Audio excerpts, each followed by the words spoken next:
All right, so as part of your homework for tonight, you are going to be making a flip chart. And whenever you make a flip chart, there's a specific way that I want you guys to do it generally, and that's going to be following this process.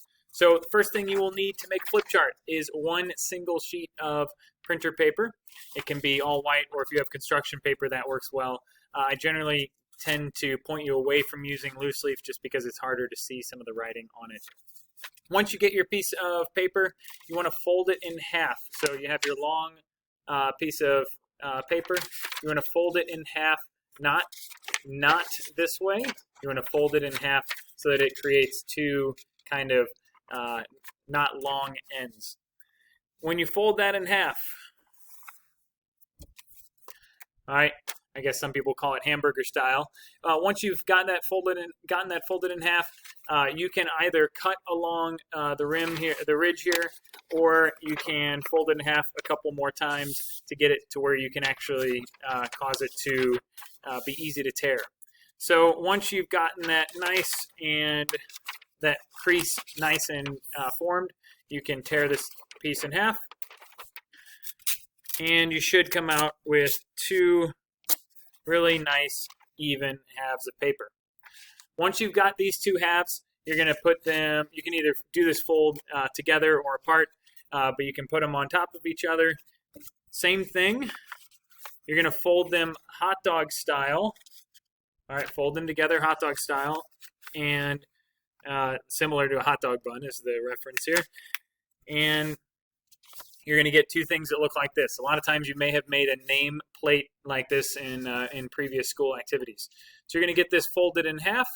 All right, once this is done, you're going to make a cut along this portion. So you have, this is kind of what the piece of paper looks like when it's folded in half. You're going to make a cut this way on one half of the piece of paper.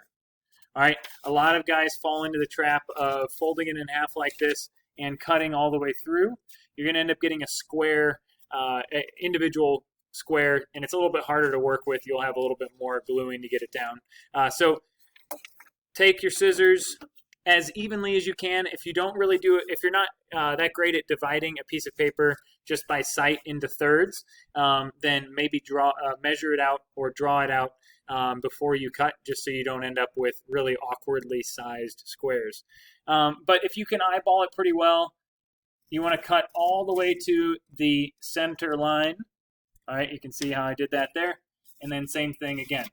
So you should end up with, in your first thing, 3 sheets of paper that have one flat side and one side. This is going to be the part that we're going to use to label that look like this. Then you're going to go ahead and do the same thing with the next sheet of paper. And again. Okay, so at the end of this, you should have 2 sets of paper that look like this, and you're going to end up pasting this into your science notebook. So I'm going to show this on the board here. If you imagine this being the science notebook that you have, all right, you're going to paste or tape into your science notebook so that it looks like this. And with all assignments in science, hopefully with your other classes as well, all right, so if this is your notebook page,